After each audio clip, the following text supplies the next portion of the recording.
खुश व हमेशा के बाबरकत जलाली कदूस नाम में आप तमाम तर देखने वाली बहनों को, भाइयों को, बुज़ुर्गों को बड़े अदब से आज एक बार फिर पास्टर आसिफ रज़ा की तरफ से मेरा मोहब्बत भरा शालोम पहुँचे। खुदा में आप सबकी सलामती हो। मेरे अज़ीज़ों, जैसे कि हम कुछ दिन से हम खुदा के कलाम में से हम अनवान जो सीख रहे थे वो है दरवाज़ा कौन है। आज उसका चौथा हिस्सा आपकी खिदमत में बयान करने को हूँ। जितने बयान भाई हमारे चैनल पर नए हैं, आप सबसे इल्तमास करता हूँ कि आप इस चैनल को सब्सक्राइब कर दें और बेल आइकन को प्रेस कर दें ताकि हमारी हर नई आने वाली वीडियो का नोटिफिकेशन सबसे पहले आप तक पहुँच सके। मेरे अजीज़ों, जैसे कि पिछले मैसेज के अंदर हमने कलाम खुदा में देखा था कि हम अक्सर गुफ्तगू करते हैं कि हम फजल के दौर में हैं। आज हमारे ऊपर जो शरीयत में लिखा हुआ है वो हमारे ऊपर लागू नहीं होते, तमाम तर हुक्म हमारे ऊपर लागू नहीं होते।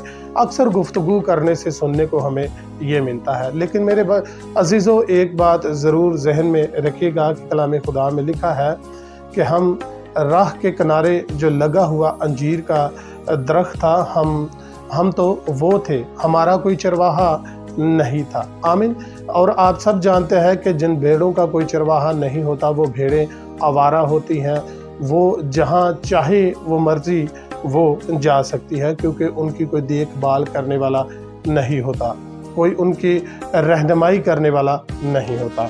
और जो दरख्त राह के किनारे लगा होता है, याद रखें कि उस दरख्त की जब अच्छे तरीके से देखभाल ना हो तो वो दरख्त जो है उसका फल ख़राब हो जाता है। और अक्सर लोग गुज़रते वक्त उस दरख्त को पत्थर मारकर ज़ख्मी भी कर देते हैं, उसका फल जो है वो भी ज़ख्मी हो जाता है। लेकिन जो दरख्त पाकिस्तान में यानी कि बाग में लगा होता है, बागबान उसकी देखभाल करता है और उसका फल भी महफूज रहता है। और जिन भेड़ों का चरवाहा होता है, याद रखें वो भेड़ें कभी भी वो भेड़िए का शिकार नहीं होती, क्योंकि उनका मालिक, उनका चरवाहा हर वक्त उनकी देखभाल के लिए उनके साथ होता है। अगर कोई भेड़ ज़ख्मी भी हो जाए तो चरवाहा उनको मरहम पट्टी करता है। आमीन।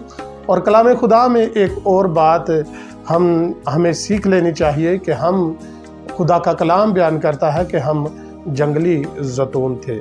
और एक जंगली ज़ैतून भी आप कलाम खुदा में देखा होगा कि ये तीनों मसाले खुदा के कलाम में बताई गई हैं। एक जंगली ज़ैतून की, और दूसरा राह के किनारे लगे हुए अंजीर के दरख्त की, और तीसरा बिन चरवाहों बग़ैर चरवाहे के भेड़े। आमीन। तो आज मेरे अजीज़ों, इन तीनों तमसीलों का मतलब एक ही है कि जिन भेड़ों का चरवाहा नहीं होता वो भेड़ें आवारा होती हैं। आमीन। तो खुदा के कलाम में ये भी बात वाज़िया लिखी हुई है कि अगर कोई ज़ैतून का दरख्त वो जंगल में लगा हुआ है तो याद रखें कि वो जंगली जो ज़ैतून होता है उसका कोई मालिक नहीं होता, बल्कि उसका कोई रखवाला, देखभाल करने वाला नहीं होता। उसको जानवर जो है वो ख़राब करते हैं, और तरह तरह के जो भी शख्स वहाँ से गुज़रता है उसका फल जो है या उसकी शाखें जो हैं उनको भी वो तोड़ते हैं, बल्कि उसको कोई भी संभालने वाला नहीं होता। इसी तरह हम खुदा के कलाम में लिखा है कि हम जंगली ज़ैतून थे और हमें जंगली ज़ैतून को लेकर असल ज़ैतून में पवस्त किया गया, वो ज़ैतून जो कि बाग के अंदर लगा है और जिसका बागबान है, जिसका मालिक है। आमीन। तो ये बात जहन से निकाल दें कि हम फजल के दौर में हैं, तो अब हमारे ऊपर शरीयत का कोई इख्तियार नहीं रहता। शरीयत के अंदर जो है वो हुक्म है, शरीयत के अंदर जो है वो ईदें हैं। तो जब ईदों के ऊपर गुफ्तगू की जाए तो कहा जाता है कि वो ईदें तो यहूदियों को दी गई हैं। तो सवाल यहाँ पर यह पैदा होता है कि ईदें यहूदियों को दी गई हैं, तो फिर तो आज जो हम उर्दू बाइबल जो तराजम जो हम पढ़ते हैं ये भी तो यहूदियों का है। खुदा का कलाम भी तो उन्हीं के सुपुर्द हुआ है, बरकतें भी तो उन्हीं को दी गई हैं, वादे भी उन्हीं से किए गए हैं, अहद भी उन्हीं से बांधे गए हैं, और मेरा और आपका अदोनाई यहोशुआ मसीहा यानी कि खुदावंद यीशु मसीह भी यहूदियों में से है। तो इस बात को सोचें और समझें कि क्या हमें ये लफ्ज़ अपने लबों से अदा करने चाहिए। हम ईमान के सबब से जब हम यीशु पर ईमान ले आते हैं तो याद रखें कि हम इस्राएली कौम में हम शामिल हो जाते हैं, हम यहूदियत में हम शामिल हो जाते हैं, और जो बरकतें खुदा ने उनको दी हैं हम उन बरकतों का हिस्सा बन जाते हैं। वो बरकतें जो खुदा ने उनको बांटी हैं वो बरकतें हम में भी तकसीम हो जाती हैं। आमीन। क्योंकि वादे उनके पास थे, हम भी वादों में शामिल हो जाते हैं, अहद उनसे किए गए हैं, हम भी अहदों में शामिल हो जाते हैं, और उम्मीद भी उनके पास थी, इसीलिए हम भी उम्मीद में शामिल हो जाते हैं, और खुदा भी उनके पास था। आमीन। खुदा भी किनके पास था? उनके पास था। आए हम आगे बढ़ते हैं। आमीन। और पांचवी बरकत पहले भी बयान कर चुका हूँ कि हम खुदा से भी जुदा थे।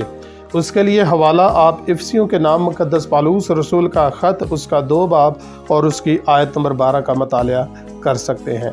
इसी जुदाई का तजर्बा इसराइलियों को भी था, लिहाजा दोनों को एक तन जिस्म बनाकर यहोशुआ मसीहा ने यानी कि खुदावंद यीशु मसीह ने यहोवा खुदा से मिलाया है। इफसियों 2 बाब आयत नंबर 16 का आप मतालिया कर सकते हैं। लिहाजा यीशु के ज़रिया सिर्फ निजात ही नहीं मिलती है, यीशु पर ईमान लाने से निजात, अहद, वादे और इसराइली सल्तनत यानी कौमियत जिसका बादशाह खुद यहोशुआ मसीहा है यानी कि खुदावंद यीशु मसीह है, और उम्मीद और सबसे बढ़कर यहोवा खुदा भी यीशु मसीह के वसीला से हमें मिलता है। लिहाजा जब हम यीशु पर ईमान लाते हैं तो याद रखें कि हमें यहोवा खुदा भी किसके वसीला से मिलता है? यीशु मसीह के वसीला से हमें मिलता है। क्योंकि यहूदा का बादशाह कौन है? वो मेरा और आपका अदोनाई यहोशुआ मसीहा है। आमीन। और जब यीशु ने अपने आप को दरवाज़ा कहा है तो निजात का दरवाज़ा कहा है। इसके लिए आप यूहन्ना 10 बाब आयत नंबर 9 का मतालिया कर सकते हैं। और जब नए यरूशलेम में यहूदा को दरवाज़ा कहा गया है तो वहाँ यीशु के वसीला से कौम में शामिल होने का दरवाज़ा यीशु यहूदी कहा गया है। आमीन। यीशु को क्या कहा गया है? कौम में शामिल होने का दरवाज़ा यहोशुआ यहूदी को कहा गया है, क्योंकि यहोशुआ यानी कि खुदा यीशु मसीह भी यहूदा के कबीला में से था। आमीन। इसके लिए मकाशफा 21 बाब आयत नंबर 12 का आप मतालिया कर सकते हैं। मेरे अजीज़ों, सो खुदा मुझे और आप सबको अपने कलाम के वसीला से बहुत ज़्यादा बरकत दे। ज़िंदगी रही तो फिर कभी खुदा की ज़िंदा आवाज़ को लेकर खुदा की मर्ज़ी के मुताबिक आप तमाम तर बहन भाइयों की खिदमत में हाजिर होंगे। मिलते हैं नेक्स्ट मैसेज के अंदर, तब तक के लिए खुदा हाफिज़।